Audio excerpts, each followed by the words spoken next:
Es quien rompe el molde, el que molesta. Ya creo que es la segunda vez que intentan destituirlo. Ganón, ¿cómo le va? Buenas noches. Buenas noches. No, es la tercera vez. Es la tercera. La tercera vez, la primera en el 2012, la segunda en el 2014 y esta última de hace poquito, después de que presentáramos el informe alternativo ante el Comité de Derechos Humanos de la ONU, donde pusimos en negro sobre blanco cuál era la situación de la provincia de Santa Fe en cuanto a protección y vulneración de derechos humanos, y creo que eso impactó, eso molestó mucho y es parte de las represalias políticas que estamos sufriendo. ¿Políticas del Ejecutivo, del Legislativo, del Judicial, de los tres poderes? Y de algunos sectores de los tres poderes, ¿no? De todos estos sectores que no quieren discutir sobre determinados hechos, sobre determinadas situaciones, no quieren que se diga que hay y que ha habido desapariciones forzadas de personas en la ciudad de Rosario, que no quieren que se discuta... ¿Cuáles, por ejemplo? El caso de Pichón Escobar. El caso de Pichón Escobar, el caso de Franco Casco y el caso de Roberto Irusta acá en la cárcel de Coronda. No quieren que se diga que en la provincia de Santa Fe, desde el año 2008... Es muy fuerte el hecho de desaparición forzada de personas. Claro. Pero hay otro hecho que debería alertar y preocupar mucho, que nos está acercando mucho a ser muy parecido a la provincia de Santa Fe, a los lugares más comprometidos y más polémicos del continente, a Guatemala, a México, a El Salvador, que es la tasa de esclarecimiento y de castigo de los homicidios. Eso está generando una pandemia. Te escuchaba recién hablar sobre estas nuevas pandemias que reaparecen en la Argentina hoy. Tenemos una pandemia que tiene que ver con la cantidad de homicidios que se están cometiendo en la ciudad de Rosario y en la ciudad de Santa Fe, y lo poco que se está haciendo para esclarecer y castigar esos homicidios, que genera un círculo vicioso del que nosotros venimos hablando y del que nadie quiere hablar ni quiere dar explicaciones. Y esto viene ocurriendo en la provincia de Santa Fe del año 2008 hasta ahora. Desde el año 2008 hasta ahora, de los 2.200 homicidios que han ocurrido, solamente se han castigado alrededor de 500. Con sentencia firme. Exactamente. Con sentencia firme hay solamente 500. Hay 1.600 familias que siguen pidiendo en la provincia de Santa Fe justicia. Y si no se les da justicia, algunos de ellos van a tomar, como venimos diciendo nosotros, la violencia en sus manos y se van a vengar privadamente, que esto también está pasando. Entonces uno lo escucha a los funcionarios y cuáles son las respuestas de los funcionarios, del Poder Judicial y del Poder Ejecutivo. Del Poder Ejecutivo, un paquete de leyes que no van a servir para nada, y porque no van a solucionar este gravísimo problema que tiene Santa Fe, que es el mal funcionamiento y la mala praxis en las investigaciones, en la sanción de los homicidios, que es el delito más fácil de castigar. Si uno se cruza de provincia se va a encontrar con tasas que triplican en cuanto a castigo y esclarecimiento a las tasas de la provincia. ¿Son malos los fiscales, son malos los investigadores, la policía? Yo creo que es un combo de un montón de cosas, pero ¿cuál es la respuesta? Esa es la respuesta del Ejecutivo. ¿Y cuál es la respuesta del Poder Judicial? Queremos más cargos. O sea, ¿cuál es la respuesta de la policía? Queremos más móviles, queremos más personal. Y hace años que se le viene dando más cargos, se le viene dando más personal. Le recomendaría que utilicen otro argumento, pues es viejo ya, ¿no? Es viejo ese argumento, entonces lo que uno quiere exigirle es otra forma de actuar a la Administración de Justicia, pero no vemos que esto esté ocurriendo, sino todo lo contrario.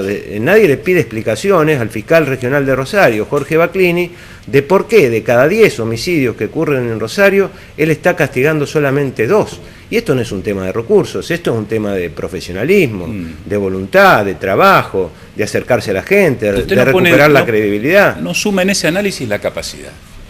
¿La capacitación? La capacidad de los fiscales. No, yo lo sumo a eso en el análisis. O sea, si vos, en lugar de haber transitado un proceso mucho más ordenado, mucho más normal, lo podríamos llamar, como el que transitaron muchas otras provincias en el cambio de paradigma de un sistema de estos modelos ortodoxos que se dice, de un sistema inquisitivo a un sistema acusatorio, como la provincia de Buenos Aires, un tránsito mucho más ordenado, con personas que conocían su oficio y que no tuvieron que aprender el oficio en el día a día, y nos encontramos en una situación de caos absoluto y de falta de rendición de cuentas. Creo que esto es lo que está pidiendo la ciudadanía, que los fiscales rindan cuentas, que los jueces rindan cuentas, y a esto no está acostumbrada la Administración de Justicia. Vos decías hoy que nosotros somos el pie en el zapato. La piedra en el zapato. Nosotros somos los desobedientes, somos los que ponemos sobre la mesa y sacamos afuera la basura que existe en los tribunales, porque la verdad que hay basura. Sí. Vos tenés un juez en la ciudad de Rosario, que armó toda una operación política y después se comprobó que viajaba con un narco de vacaciones a ver peleas de box y además conducía una moto de alta cilindrada que era de ese mismo narco. Y ese juez sigue sentado todos los días impartiendo justicia. Y de eso no se preocupa nadie, se preocupan de nosotros, que lo único que hacemos es poner las cosas sobre la mesa, porque creo que en una democracia lo que hay que hacer es poner las cosas sobre la mesa, tener un adecuado diagnóstico de cuál es la situación para poder cambiar y poder solucionarlo. Si vos estás enfermo y vas al médico y te diagnostican mal, lo que viene haciendo este gobierno es diagnosticar mal cuál es el problema no se resuelve, sino que se va intensificando y agravando, y eso es lo que nos está pasando. Recién decía, mientras aquí hay 1.600, 1.500 familias que están reclamando justicia porque no se ha esclarecido el homicidio, el crimen de sus seres queridos, de sus familiares. Y uno, si lo ve así objetivamente y no supiera quién es Gabriel Ganón, diría, ¿es el fiscal o es algún funcionario que defiende a las víctimas? Y su rol como defensor general es otro, es, si se quiere, defender o asistirlo técnicamente la defensa a los victimarios. Nosotros tenemos la obligación de atender tanto a los victimarios como a las víctimas. El derecho de defensa, contrariamente a lo que opinan muchos procesalistas en la provincia de Santa Fe, es un derecho activo y es un derecho pasivo. Y la defensa pública en todo el país, la Ley de Defensa Pública Nacional, la Ley de la Provincia de Buenos Aires, garantizan el derecho a la defensa activo y pasivo, a soportar y defenderse de las acusaciones del Estado y a poder activar causas contra los victimarios, en el caso de que los victimarios puedan o no integrar las fuerzas de seguridad, ¿no? Pero los vulnerables tienen que tener acceso a la justicia, y en Santa Fe, lamentablemente, cuando tiene que convertirse en ejercer su derecho a la defensa activo, no encuentran la posibilidad de ejercerlo porque la Administración de Justicia no quiere que sea la defensa pública. ¿Pero por qué no quiere? ¿Por qué no quiere? Porque no quiere que nosotros pongamos en agenda la tortura, porque no quiere que pongamos en agenda los abusos de la policía, porque no quiere que hablemos sobre las causas armadas que hace la policía, porque no quiere que digamos que una persona desapareció en la ciudad de Rosario. Todo esto le ha molestado mucho a esos poderes constituidos. Si nosotros hacemos un repaso de los hechos más recientes de desapariciones forzadas, nosotros dijimos que eran desapariciones forzadas y salía la fiscal a decir, esto no es desaparición forzada, este joven se fue a bañar al río a las 4 de la mañana y se ahogó.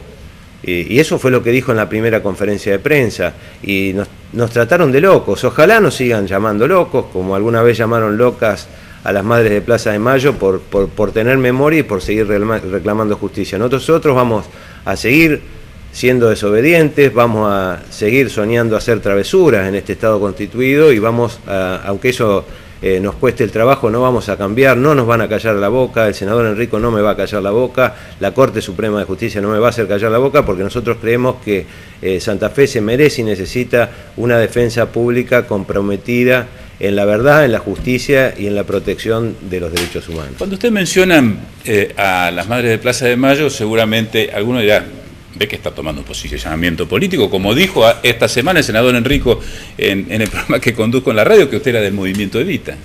Bueno, me gustaría que el senador Enrico traiga mi nota de afiliación al movimiento Evita. Uno tiene y tengo simpatías políticas, seguramente, como las tienen todos. Si no, habría que preguntarle al senador Enrico por qué colocó a sus colaboradores y socios en cargo de la Administración de Justicia, algunos de los cuales integraban con él el Comité Radical de la ciudad de Venado Tuerto. Me parece que ese no es el problema tiene que ver con otro. Sí, por supuesto, nosotros tenemos una posición política, ideológica clara, por esto que yo le decía, por la verdad, por la justicia y por el imperio de los derechos humanos en la provincia de Santa Fe, para que no desaparezcan jóvenes, para que la policía no torture, para que la policía no cometa delitos, para que las personas vulnerables puedan obtener justicia cuando recurran a los tribunales. En definitiva, lo que estamos buscando es otra forma de administrar la justicia, otra forma de que la Administración de Justicia se conecte con las personas otra vez, que recupere credibilidad, que recuperen credibilidad los fiscales, tienen que recuperar esa credibilidad, es necesario para vivir en democracia que uno pueda confiar en los aparatos represivos de la democracia. Si no confiamos en esos aparatos represivos, porque esos aparatos represivos no están cumpliendo la función que tienen que cumplir, y estos datos que nadie puede cuestionar, porque son datos oficiales, no solamente los datos que tenemos de la Cátedra de Criminología de la Universidad de Rosario, sino que son datos hechos por el Ministerio Público de la Acusación, que nos muestren otros datos, que nos digan que nos equivocamos y que esos datos del Ministerio Público de la Acusación son falsos. ¿Qué pasó con Natalia Costa? Bueno, Natalia Costa es otro de los claros ejemplos donde se entremezclan distintos factores del poder fáctico de la ciudad de Santa Fe que permitieron que una joven desapareciera en una red de trata en un prostíbulo ubicado en pleno centro de la ciudad de Santa Fe. Que lo conocían todos. Que lo conocían todos, que siguió funcionando. Nadie sabe muy bien por qué, hasta hace 15 días atrás se tomó la decisión de cerrarlo, cuando todos sabían y cuando constaba con mucha claridad en el expediente que Natalia había estado en ese lugar, que había relaciones públicas de ese boliche, que la iba a buscar a ella y a su cuñada todas las noches para llevarlas a trabajar en ese lugar de prostitutas, y esa pista nunca se investigó. Había cámaras en el boliche, las cámaras funcionaron y siguieron funcionando, uno se metía en la red y se encontraba con filmaciones de adentro y de afuera del boliche, con los espectáculos de striptease que había en ese boliche, y además la publicitación de la prostitución en ese boliche. Bueno, eso no se sabe muy bien por qué, quizás por los actores que aparecían mencionados en ese expediente, uno que es actualmente juez de la Cámara Penal de Santa Fe y otro que es hermano de un diputado provincial de Santa Fe, aparecían mencionados y esa pista fue abandonada. Nunca se pidieron las cámaras y nunca se supo si efectivamente Natalia estuvo y con quién se fue de ese lugar y hacia dónde. Después apareció otra vez otra pista y esa otra pista fue abortada por la propia policía de la provincia de Santa Fe. Y así estamos, la familia de Natalia Costa. Ahora, hace 7 años que pide justicia. Sí. Creo que la última vez que se la vio fue en Suipacha, el último lugar en Suipacha y 25 de mayo, ahí en la florería, por lo menos de quienes la vieron pasar hace 7 años. Usted mencionó recién el tema de las cámaras de seguridad y leía días pasados que un informe pedido por Diego Giuliano advertía en Rosario que algunas cámaras claves, como el caso de Pichón Escobar o como en algunos otros, si bien estaban, esos registros no aparecían. ¿Es así? Es así. ¿Y qué pasa? Bueno, habría que preguntárselo a los fiscales, ¿no? Nosotros pedimos en el caso de Pichón Escobar y en el caso de Franco Casco también, que inmediatamente se recuperaran todas las imágenes, que todas esas imágenes fuesen analizadas. No fue así. Le cuento un caso, una anécdota que nos pasó en el caso de Pichón Escobar. Nosotros pedimos todas las cámaras privadas y públicas que había en la zona. En la lectura del expediente vos te encontrabas con la declaración de uno de los policías que había ido a buscar los registros fílmicos de una de las cámaras cercana al lugar donde desapareció Pichón Escobar, que decía que las filmaciones se destruían cada 15 días. Cuando vos revisabas con atención el expediente, te dabas cuenta que el día que el policía fue a buscar el registro era el día 14, o sea que el registro todavía estaba ahí. Sin embargo, el policía no quería llevarse ese registro, entonces dejaba sin darse cuenta o habiendo sacado mal la cuenta cuántos días habían pasado y no le pidió el registro fílmico. Y te doy otra anécdota más, el caso de este chico que fue asesinado hace poco en Rosario, Zulato. El autor de ese homicidio nunca hubiese aparecido si quienes fueran a buscar esos registros fílmicos no hubiesen sido sus allegados y familiares, que ni bien ocurrió este homicidio, empezaron cuando apareció el vehículo de Fabricio, fueron a ver en todos los lugares cercanos si había alguna cámara de seguridad y ahí se encontraron con una de las cámaras que la Fiscalía y la Policía todavía no habían pedido, se la pidieron al dueño, la recuperaron y por eso fue posible encontrar a este señor. Porque evidentemente todo parecía quedarse en la hipótesis de los dos carreros, donde un carrero le echaba la culpa al otro, donde claramente uno de los carreros había arreglado con los fiscales a acusar al otro para que después el verdadero autor quedara impune. Un verdadero autor que nadie en su sano juicio puede creer que no estaba vendiendo drogas amparado por la policía. ¿Y por qué digo no estaba vendiendo drogas amparado por la policía? Porque es la única hipótesis posible de creer. Porque alguien que sale de la cárcel instala un negocio de venta de drogas durante un año si no tiene aval de la policía. Pero esto todo el mundo lo sabe, que todas las personas que salen de la cárcel son bien conocidos por los policías de la ciudad de Rosario, de Santa Fe o de cualquier otra localidad. y siempre son los primeros que van a buscar, y si este señor se dedicaba a eso, evidentemente alguien lo estaba amparando. Yo me pongo en el lugar del televidente que está del otro lado. Si esto lo dice el defensor general, ¿qué queda para el ciudadano común? Para el ciudadano común queda reclamar lo que viene reclamando. Pues se supone que usted es parte de ese Poder Judicial o extra poder al Poder Judicial que tiene posibilidad de hacer algo. Aquel de a pie que dice, quedo estupefacto con lo que está contando Danón. No, que tiene que estarlo, pero de hecho puede hacer cosas, y creo que lo está haciendo con las marchas que está llevando adelante. Y tiene que decirle no a estas propuestas absurdas que hace el Poder Ejecutivo y el Poder Judicial, porque ese no es el camino. Lo que quiere la ciudad de santafesina es instituciones que rindan cuenta. Pero fíjese, yo digo todo esto desde el Poder Judicial y por eso mismo que usted está diciendo nos quieren correr del medio, para que no nos sigan escuchando y para que nadie se atreva a decir todo lo que está pasando. O sea que no, lo que se está haciendo es un maquillaje, es decir, no se quiere acometer a fondo con el tema de la seguridad. No se quiere acometer a fondo. Eso lo venimos diciendo nosotros desde hace muchísimo tiempo, que no se quiere ir con el cuchillo a fondo, no se va nunca con el cuchillo a fondo y cada vez la situación está peor. Esta es la realidad. En el caso de Pichón Escobar y en el caso de Franco Casco, participó la policía en su desaparición. En el caso de Pichón Escobar, claramente, de acuerdo a la información que nosotros tenemos, en ese lugar, que era un lugar de un after que no estaba habilitado municipalmente, se vendían drogas de los secuestros no declarados por la policía. No sabemos qué fue lo que vio o no vio Pichón, pero lo cierto es... Pichón era un empleado municipal. Era un empleado municipal. No sabemos qué fue lo que vio o dejó de ver o qué fue lo que pasó. Lo cierto es que se generó toda una red para proteger ese lugar. No se pidieron las cámaras inmediatamente de ese lugar, no se intensificó la investigación para determinar qué era lo que había pasado en ese lugar. Eso se abandonó. Y en el caso de Franco Casco, también sabemos, y este hecho de Fabricio Zulato un poco lo demuestra, que la Comisaría Séptima de Rosario también era un punto importante de venta de drogas. Franco Casco era el muchacho que viene de Buenos Aires a visitar sus familiares a Rosario y cuando va a la terminal desaparece, se le pierde el rastro.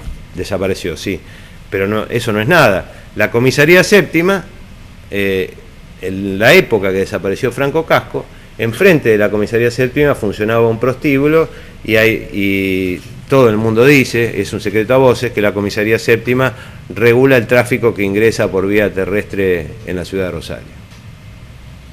Y de hecho este señor que mató a Fabricio Zulato tenía su puesto de distribución a 7 cuadras de la Comisaría Séptima. ¿Y cómo se hace? ¿Se hace borrón y cuenta nueva? ¿Se hace una policía nueva? ¿No están pagando justos por pecadores? ¿Uno quiere tener la creencia de que hay buenos policías? Por supuesto que los hay, yo creo que no. Primero, insisto con esto, hay que uno reconocer que tiene un problema, que ese problema es grave y que hay que tratarlo de verdad y no seguir vendiendo humo. Usted decía en la apertura que contaba el caso de Hugo Toñol y eso fue también consecuencia de intentar tapar, de sacar rédito político, de ver conspiraciones donde no las hay, donde lo importante está en otro lado, tratar de tapar el sol con la mano. Entonces todo sigue creciendo y todo se sigue convirtiendo en algo cada vez peor.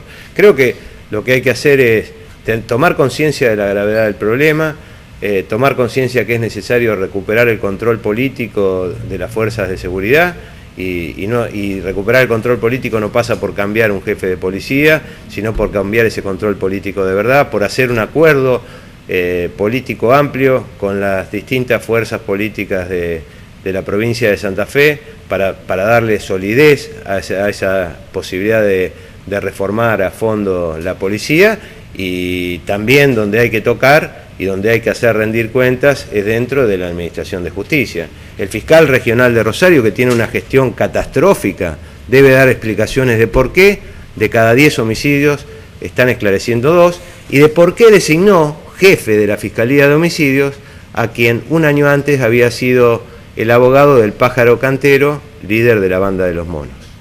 Ganón, gracias por acompañarnos. No, gracias a ustedes por haberme invitado. Igual. Nosotros establecemos aquí la primera pausa en Sin Ánimo de Polemizar. Estamos hasta las 23 aquí en Veo Santa Fe. Pausa.